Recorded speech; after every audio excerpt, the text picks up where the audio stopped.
नमस्कार दोस्तों, मैं दीपक शर्मा आप सभी का स्वागत करता हूं हमारे चैनल दीपक शर्मा कॉन्सेप्ट में। अगर अभी तक आप लोगों ने हमारे चैनल को सब्सक्राइब नहीं किया तो कर लीजिए, ये बिल्कुल फ्री है, इसका कोई पैसा नहीं कटता। इसके करने से मेरी जितने भी वीडियो आएंगे वो सब वीडियो आप सबसे पहले आसानी से देख पाओगे। और आज का हमारा टॉपिक है latest RRB group D exams 2018 और ये इसका पेपर सेट नंबर 19 है। अगर आप लोगों ने इससे पहले वाले पेपर सेट नहीं देखे हैं तो आप चैनल बॉक्स में जाकर उन सभी पार्ट को आसानी से देख सकते हो। और इस टॉपिक का पहला क्वेश्चन होगा कि अकबर का जन्म कहाँ हुआ था। तो सबसे पहले तो आप जान लीजिए, बात है 15 अक्टूबर 1542 की। 15 अक्टूबर 1542 को अकबर का जन्म हुआ। अब आप सब ये सोच रहे होंगे कि अकबर का जन्म भारत में हुआ है, मगर ऐसा बिल्कुल भी नहीं है। अकबर का जो जन्म हुआ था ये हुआ था अमरकोट में। और ये जो अमरकोट है ये वर्तमान समय में कहां पर है? ये वर्तमान समय में हो जाएगा पाकिस्तान में।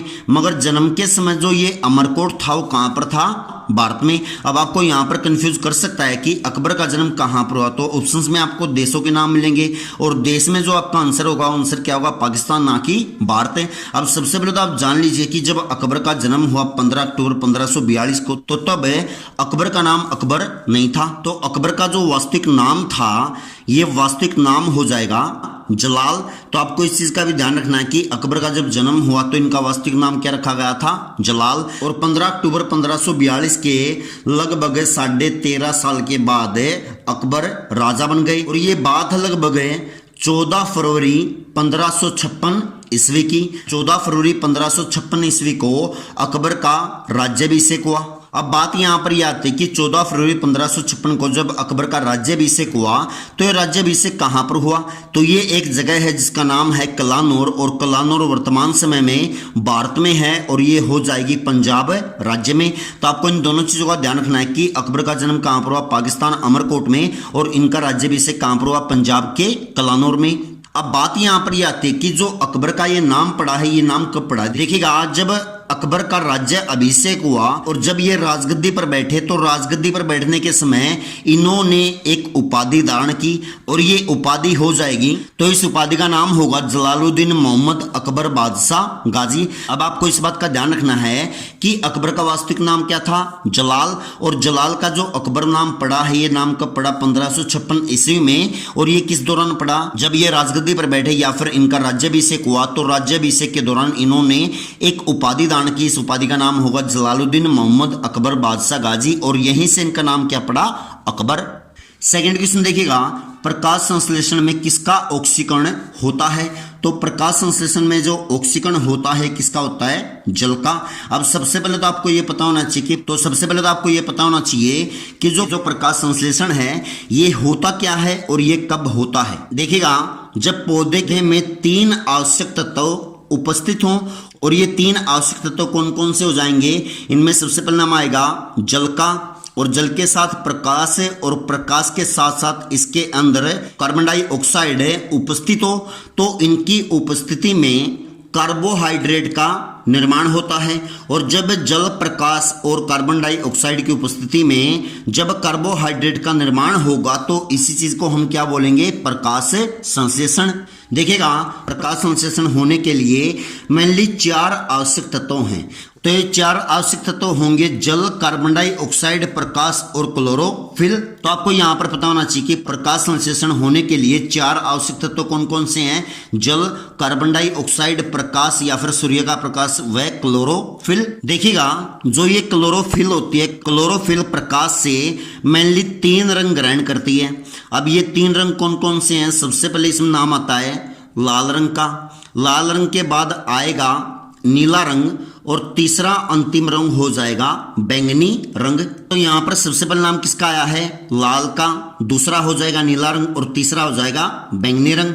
अब देखिएगा, सबसे पहले मैंने यहां पर लिख रखा है लाल रंग और अंत में लिख रखा है बैंगनी रंग। अब इसका एक बहुत बड़ा रीजन है। वो रीजन क्या है कि सबसे ज्यादा जो प्रकाश संश्लेषण होता है वो कौन से रंग में होता है? लाल रंग में। और अंतिम में कौन सा रंग है? बैंगनी रंग। तो सबसे कम है जो प्रकाश संश्लेषण होगा वो कौन से रंग में होगा? बैंगनी रंग में। तो इन पे भी प्रश्न बहुत बार आ चुके हैं कि सबसे ज्यादा प्रकाश संश्लेषण कौन से रंग में होता है। तो ये रंग कौन सा हो जाएगा? लाल। और सबसे कम किस में होगा? बैंगनी रंग में। तीसरा क्वेश्चन देखिएगा, किस ग्रह का कोई उपग्रह नहीं है?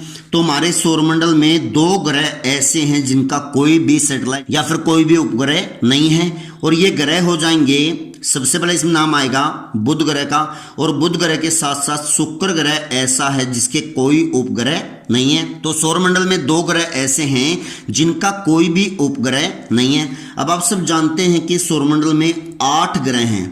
अब ये 8 ग्रह कौन कौन से जरा देखिएगा। सबसे पहले तो इसमें नाम आता है बुध और शुक्र ग्रह का। अभी मैंने आपको बताया बुध और शुक्र ग्रह का कोई उपग्रह नहीं है। उसके बाद यहाँ पर नाम आएगा पृथ्वी ग्रह का। तो पृथ्वी ग्रह जो है इसका एक उपग्रह है, और इसके बारे में तो आप सब जानते हैं कि पृथ्वी का उपग्रह कौन सा होगा, चंद्रमा। उसके बाद यहाँ पर नाम आएगा मंगल ग्रह का। तो मंगल ग्रह के 2 उपग्रह हैं। उसके बाद है बृहस्पति ग्रह। बृहस्पति ग्रह के सबसे ज्यादा 67 उपग्रह हैं। उसके बाद आता है शनि ग्रह। शनि ग्रह के मेनली 62 उपग्रह हैं। उसके बाद है अरुण ग्रह। अरुण ग्रह के 27 उपग्रह हैं। अंतिम में बचा वरुण ग्रह। वरुण ग्रह के 13 उपग्रह हैं।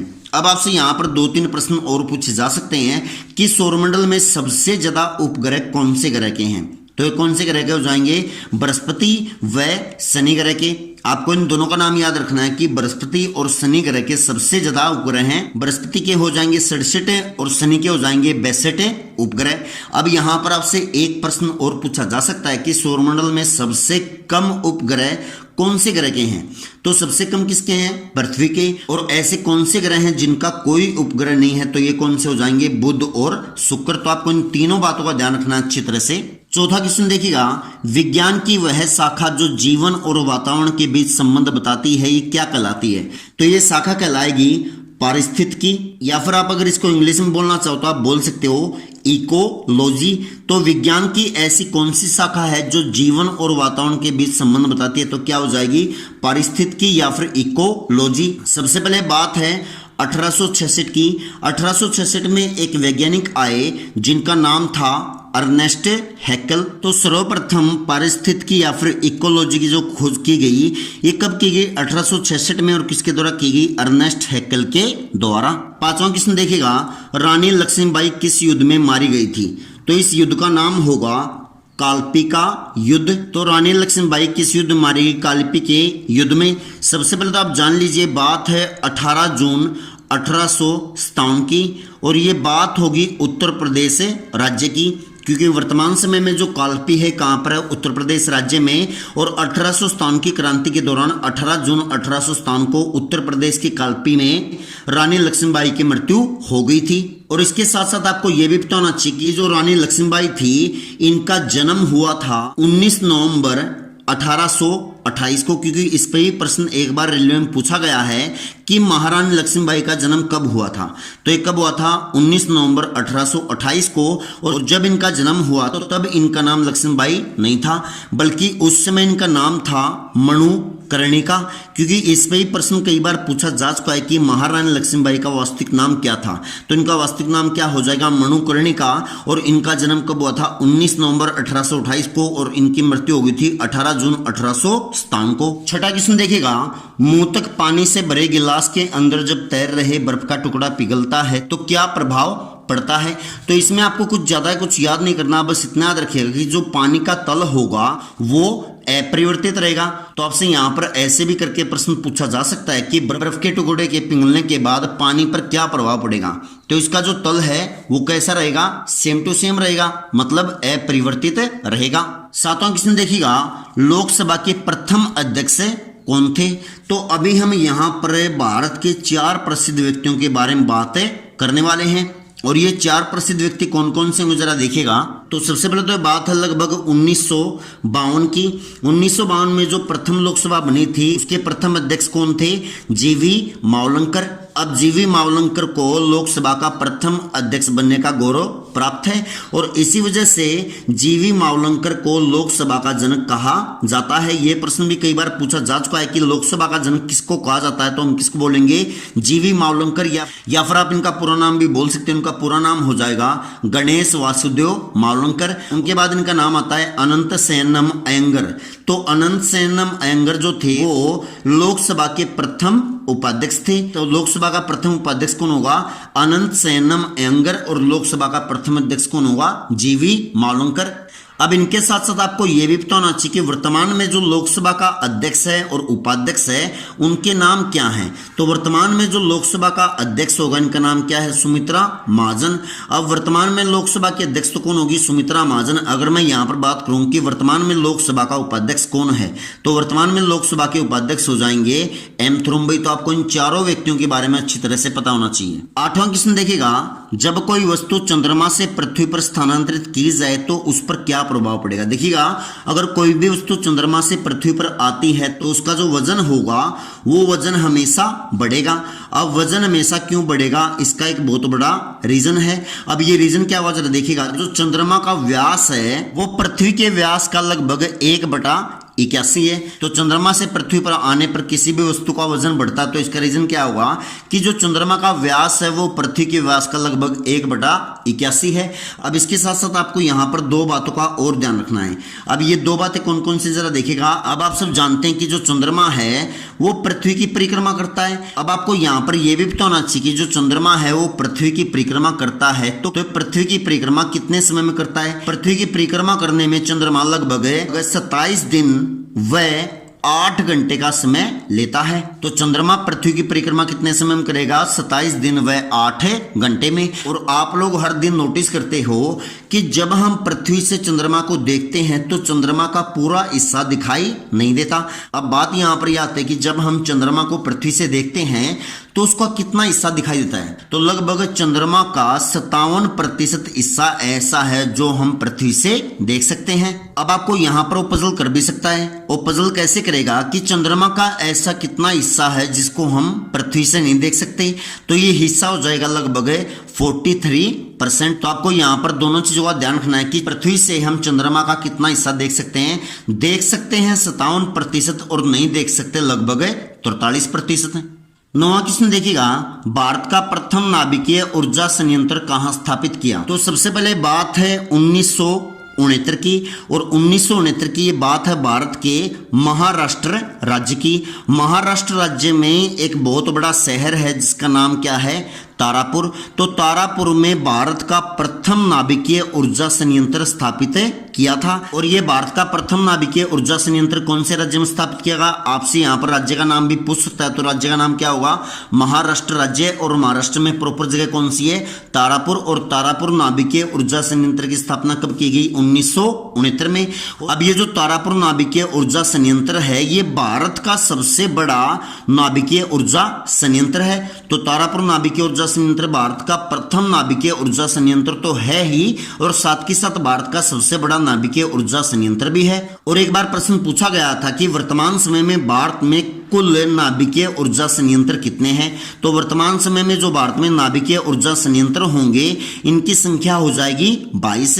तो आपको इन तीनों चीजों का ध्यान रखना है कि भारत का सबसे बड़ा नाभिकीय ऊर्जा संयंत्र तारापुर, प्रथम तारापुर। और वर्तमान समय में जो भारत में नाभिकीय ऊर्जा संयंत्र हैं उनकी संख्या कितनी होगी, 22।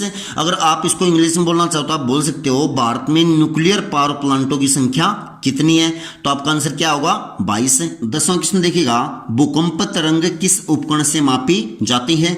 तो अभी हम यहां पर दो उपकरण की बात करने वाले हैं। ये दो उपकरण कौन कौन से जरा देखिएगा। सबसे पहले यहां पर नाम आता है सिस्मोग्राफ का, और दूसरा उपकरण यहां पर होगा रिक्टर स्केल।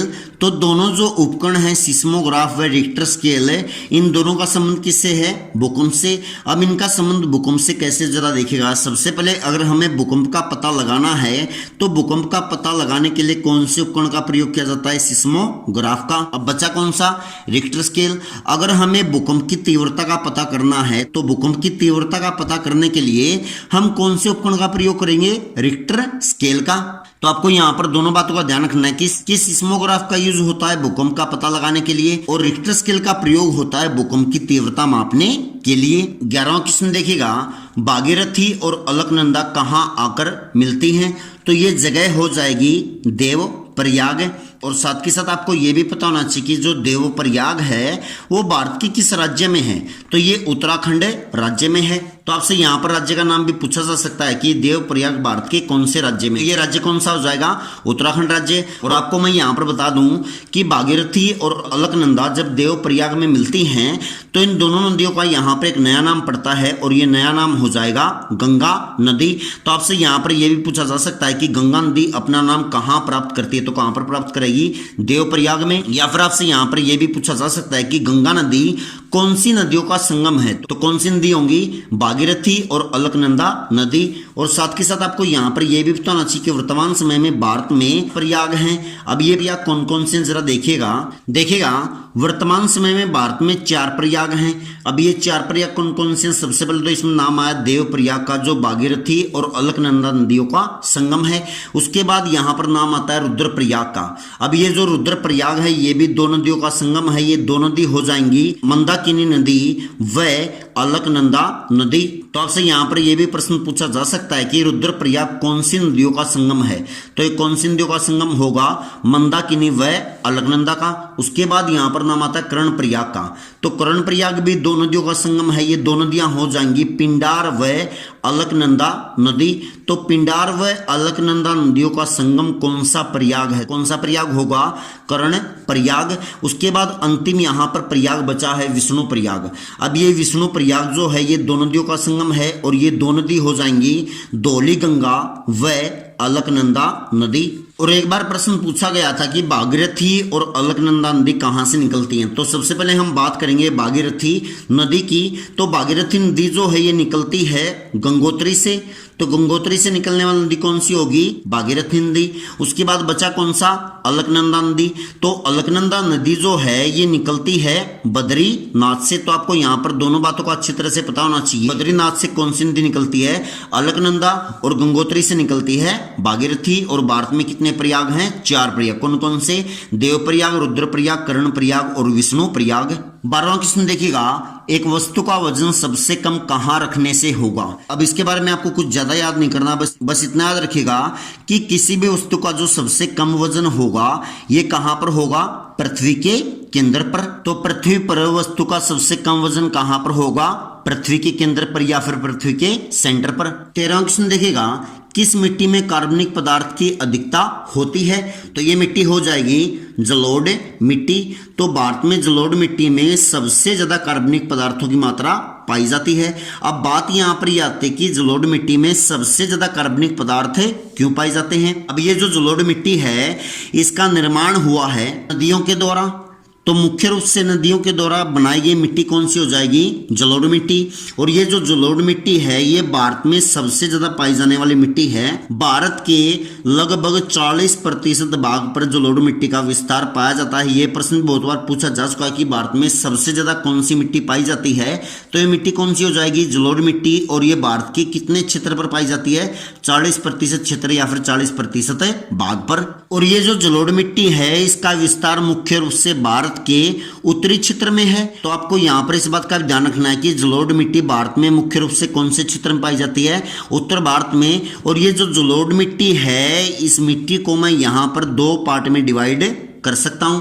अब ये 2 पार्ट कौन कौन से जरा देखेगा। सबसे पहले हम जलोढ़ मिट्टी को बोल सकते हैं पुराना जलोढ़, या फिर हम इसको बोल सकते हैं नया जलोढ़। तो इस पुराने जलोढ़ और नए जलोढ़ को अलग अलग से नाम दे रखे हैं। पुराने जलोढ़ को हम बोल सकते हैं बांगर क्षेत्र। तो पुराने जलोढ़ के द्वारा बनाया गया क्षेत्र कौन सा हो जाएगा, बांगर क्षेत्र। और बचा कौन सा, नया जलोढ़। अब ये जो नया जलोढ़ है इसको हम यहाँ पर नाम दे सकते हैं खादर। तो आपसे यहाँ पर ऐसे ही प्रश्न पूछा जा सकता है कि खादर का संबंध किससे होगा। तो खादर का संबंध किससे होगा, नई जलोढ़ मिट्टी से। और बांगर का संबंध किससे होगा, पुरानी जलोढ़ मिट्टी से। और भारत में लगभग जितनी भी मिट्टी हैं उन सभी मिट्टियों में 2 तत्वों की कमी पाई जाती है। भारत की मिट्टियों में मुख्य रूप से नाइट्रोजन व फॉस्फोरस की कमी पाई जाती है। तो किस मिट्टी में कार्बनिक पदार्थ की अधिकता होती है, तो मिट्टी कौन सी हुई, जलोढ़ मिट्टी। और ये मिट्टी भारत में सबसे ज्यादा क्षेत्र पे पाई जाती है।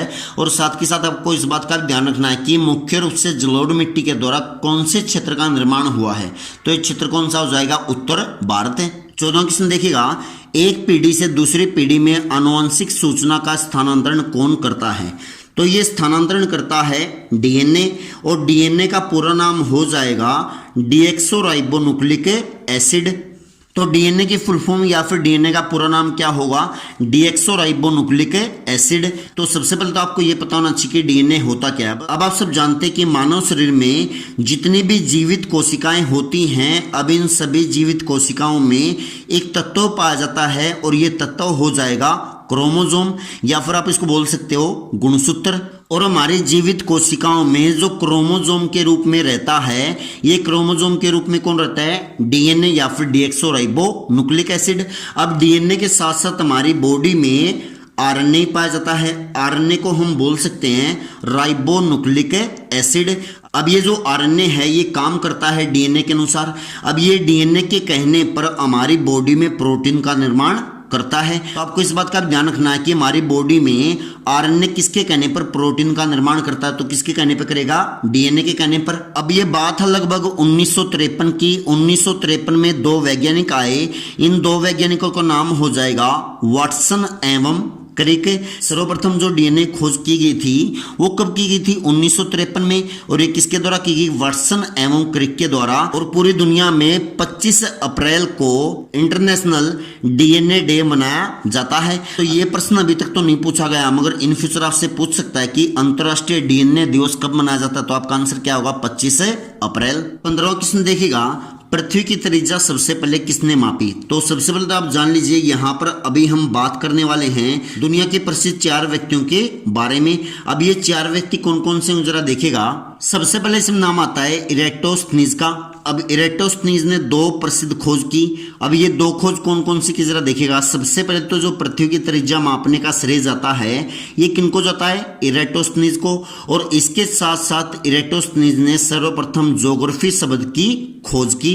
तो आपसे यहाँ पर यही पूछा जा सकता है कि ज्योग्राफी शब्द सर्वप्रथम किसके द्वारा दिया गया? तो किसके द्वारा दिया गया? इरेटोस्थनीज के द्वारा। उसके बाद यहाँ पर नाम आता है हिकेटियस का। हिकेटियस को माना जाता है भूगोल का जनक। अब आप सब जानते हैं कि ज्योग्राफी और भूगोल का मतलब एक ही होता है। देखिएगा, ज्योग्राफी शब्द जो दिया गया किसके द्वारा दिया गया? इरेटोस्थनीज के द्वारा। मगर भूगोल की जो खोज की गई है या फिर भूगोल का जनक जो माना जाता है, किसको माना जाता है? हिकेटियस को। उसके बाद यहाँ पर नाम आता है मार्टिन बेहम का। मार्टिन बेहम को माना जाता है विश्व ग्लोब का निर्माता। तो विश्व ग्लोब के निर्माता कौन है? Martin Behaim. उसके बाद यहाँ पर अंतिम नाम आता है एनेक्सिमेंडर का। एनेक्सिमेंडर को माना जाता है विश्व मानचित्र का निर्माता। तो एक बार दोहरा देखिएगा, एनेक्सिमेंडर को माना जाता है विश्व मानचित्र का निर्माता। मार्टिन बेहम को माना जाता है विश्व ग्लोब का निर्माता। हिकेटियस को माना जाता है भूगोल का जनक। और अंतिम बचा इरेटोस्थनीज। इरेटोस्थनीज को माना जाता है ज्योग्राफी शब्द का जनक। और अंतिम बात यहाँ पर बची है जो क्वेश्चन आपसे पूछा गया था कि पृथ्वी की त्रिज्या सबसे पहले किसने मापी?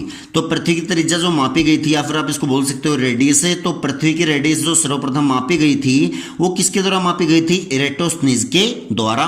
16वां क्वेश्चन देखेगा, सबसे कठोर धातु कौन सी है? तो अभी हम यहाँ पर बात करने वाले हैं 5 धातुओं के बारे में। अब ये 5 धातु कौन कौन सी जरा देखेगा। वैसे यहाँ पर नाम तो मैंने 6 लिख रखे हैं, मगर धातुओं कितनी है? 5। अब ये 6 नाम कैसे कैसे हैं और उनका महत्व क्या है जरा देखेगा। सबसे पहले यहाँ पर नाम आता है फ्रांसियम धातु का। अब ये जो फ्रांसियम धातु है ये एक रेडियोस्क्रिय धातु है।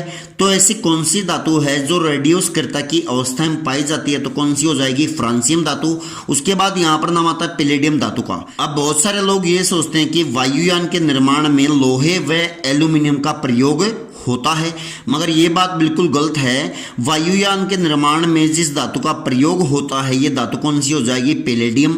उसके बाद यहाँ पर नाम आता है ओस्मियम धातु का।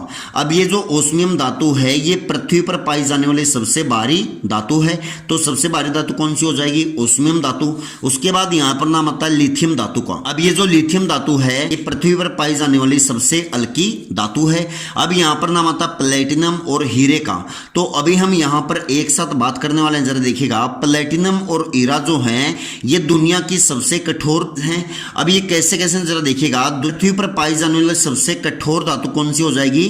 प्लेटिनम। अब बचा कौन सा? हीरा।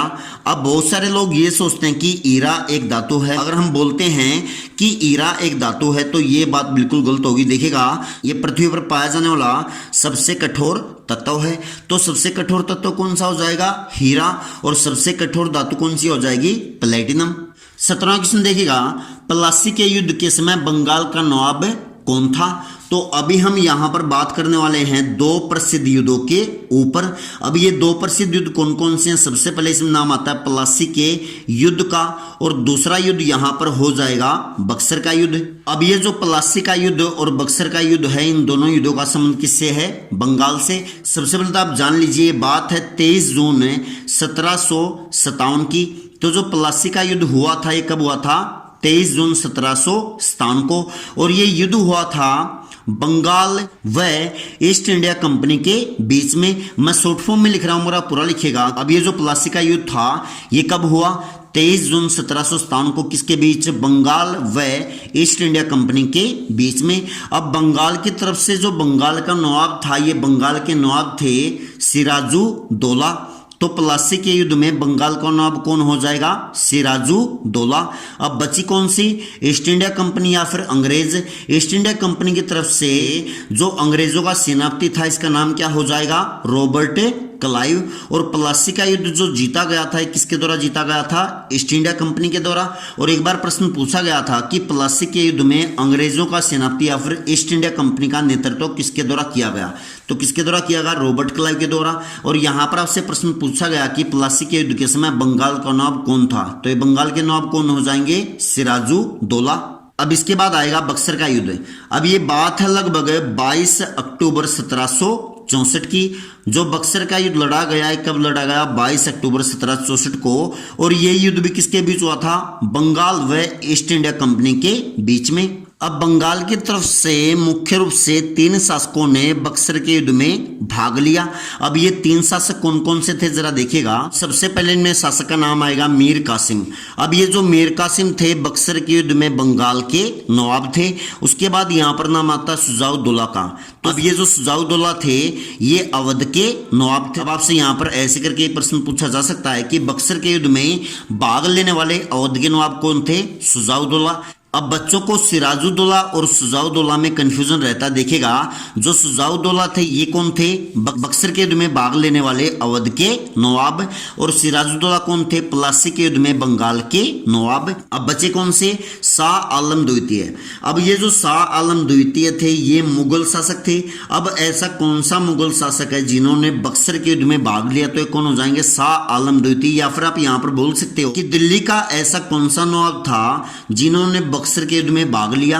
तो ये कौन हो जाएगा? शाह आलम द्वितीय। अब बचा कौन? East India company. East India company की तरफ से जो बक्सर के युद्ध में नेतृत्व किया गया था, किसके द्वारा किया गया था? हेक्टर मुनरो के द्वारा।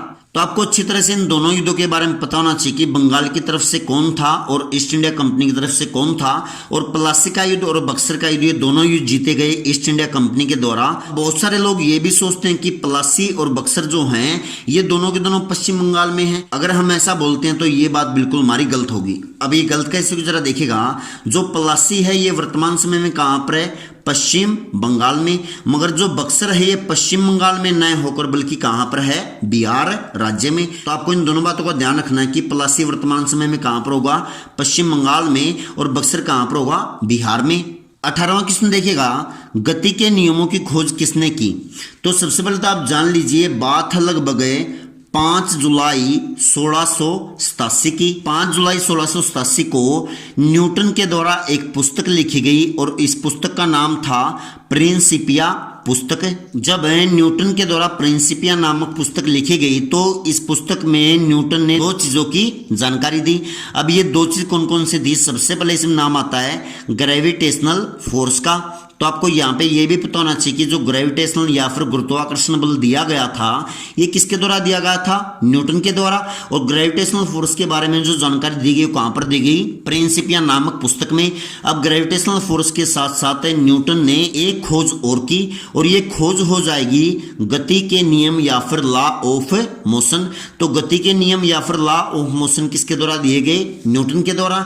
और इनकी खोज कब हुई? 1687 में। और कौन सी पुस्तक में इनकी खोज की गई? प्रिंसिपिया नामक पुस्तक में। 19वां क्वेश्चन देखिएगा, नर्मदा और ताप्ती नदियों के जल को कौन सी श्रृंखला विभाजित करती है? तो ये श्रृंखला हो जाएगी सतपुड़ा पर्वतमाला। मुख्य रूप से नर्मदा और ताप्ती नदियों को कौन सी पर्वत श्रृंखला विभाजित करती है? तो ये पर्वत श्रृंखला कौन सी हो जाएगी? सतपुड़ा पर्वतमाला। और ये मुख्य रूप से भारत के मध्य प्रदेश राज्य में है। और एक बार प्रश्न पूछा गया था कि सतपुड़ा पर्वतमाला की सबसे ऊंची चोटी कौन सी है? तो इस ऊंची चोटी का नाम हो जाएगा धूपगढ़। अब साथ के साथ आपको इस बात का ही पता होना चाहिए कि सतपुड़ा पर्वत की जो सबसे ऊंची चोटी है धूपगढ़, इसकी ऊंचाई कितनी है? इसकी ऊंचाई हो जाएगी लगभग 1352 मीटर। और ये कहां पर होगी? मध्य प्रदेश राज्य में। अब ये जो नर्मदा और ताप्ती नदियां हैं, ये भारत की दो नदियां ऐसी हैं जो पूर्व से पश्चिम की ओर बहती हैं। अब ऐसा नहीं कि ये दो नदियां ऐसी हैं जो पूर्व से पश्चिम की ओर बहती हैं, इनके साथ साथ दो नदियां और हैं जो पूर्व और पश्चिम की ओर बहती हैं। मगर अभी हम किसके बारे में बात कर रहे हैं? नर्मदा और ताप्ती नदियों के बारे में। और ये जो दोनों नदियां हैं ये एक साथ बहती हैं और एक साथ बहने की वजह से ही दोनों नदियों को नाम दे दिया गया जुड़वा बहने। तो भारत में ऐसी कौन सी नदियां हैं जिनको जाना जाता है जुड़वा बहन के नाम से? तो नदियां कौन सी हो जाएंगी? नर्मदा और ताप्ती नदी। और इन दोनों में जो प्रमुख नदी है ये नदी कौन सी हो जाएगी? नर्मदा नदी। अब ये जो नर्मदा नदी है ये मुख्य नदी कैसे? क्योंकि इस नदी को माना जाता है मध्य प्रदेश राज्य की जीवन रेखा। तो मध्य प्रदेश राज्य की जीवन रेखा मानी जाने वाली नदी कौन सी हो जाएगी? नर्मदा नदी। अब ऐसा नहीं कि जो नर्मदा नदी है वो मध्य प्रदेश राज्य में ही बहती है। अब मध्य प्रदेश राज्य के साथ साथ इसका कुछ हिस्सा गुजरात राज्य में भी बहता है। तो आपको इस चीज का भी ध्यान रखना है कि नर्मदा नदी मध्य प्रदेश राज्य के साथ साथ गुजरात राज्य में भी बहती है। अब ये जो नर्मदा नदी है ये मध्य प्रदेश और गुजरात राज्य में बहती है और इसी वजह से इसको माना जाता है उत्तर दक्षिण भारत की सीमा। तो उत्तर दक्षिण भारत की सीमा कौन सी नदी को माना जाता है? तो ये नदी कौन सी हो जाएगी? नर्मदा नदी। तो आपसे यहाँ पर ऐसे करके प्रश्न पूछा जा सकता है कि उत्तर भारत और दक्षिण भारत को कौन सी नदी विभाजित करती है? तो ये नदी कौन सी हो जाएगी? नर्मदा नदी। 20वां क्वेश्चन देखिएगा, गारो हिल्स किस राज्य में है? तो अभी हम सबसे पहले यहाँ पर बात करने वाले हैं भारत की 3 पहाड़ियों के बारे में। अब ये 3 पहाड़ी कौन कौन सी जरा देखिएगा। सबसे पहले तो इसमें नाम आ गया गारो पहाड़ी का। अब इसके साथ साथ यहाँ पर नाम आएगा खासी पहाड़ी का और खासी पहाड़ी के साथ साथ यहाँ पर एक पहाड़ी और आएगी जिसका नाम है जैंतिया पहाड़ी। तो आपके सामने यहाँ पर 3 पहाड़ियां कौन कौन सी? गारो पहाड़ी, खासी पहाड़ी व जैंतिया पहाड़ी। ये तीनों पहाड़ियां जो हैं ये भारत के मेघालय राज्य में पाई जाती हैं। आपसे यहाँ पर प्रश्न क्या पूछा गया कि गारो हिल्स किस राज्य में है? तो राज्य कौन सा होगा? मेघालय राज्य। और गारो हिल्स के साथ साथ यहाँ पर खासी व जैंतिया पहाड़ियों के बारे में भी आपको पता होना चाहिए। अब आपको यहाँ पर एक बात का और ध्यान रखना है, बात कौन सी जरा देखेगा। अब ये जो गारो हिल्स व खासी हिल्स यहाँ पर कुछ जनजातियां रहती हैं और ये जो जनजाति हैं इनको जाना जाता है गारो जनजाति व खासी जनजाति के नाम से। तो आपको इस बात का ही पता होना चाहिए कि भारत में गारो जनजाति व खासी जनजाति भारत के किस राज्य में पाई जाती है? तो ये राज्य कौन सा हो जाएगा? मेघालय राज्य। तो दोस्तों ये था आज का इंडिया जीके व साइंस का टॉपिक। मुझे पूरा विश्वास है कि आपको मेरी वीडियो पसंद आई होगी। अगर वीडियो पसंद आई तो जितना हो सके इस वीडियो को शेयर करें। अगर आपकी कोई डाउट है या फिर आप मुझे कोई सजेशन देना चाहते हैं तो प्लीज कमेंट करके बताएं। उस डाउट का उसी समय सॉल्यूशन दिया जाएगा। इसके करने से मुझे मोटिवेशन मिलेगा और नेक्स्ट टाइम में आप लोग लिए इससे भी अच्छी वीडियो लेकर आऊंगा। तो चलिए दोस्तों हम मिलते हैं नेक्स्ट वीडियो में। तब तक के लिए जय हिंद, जय भारत, जय हरियाणा।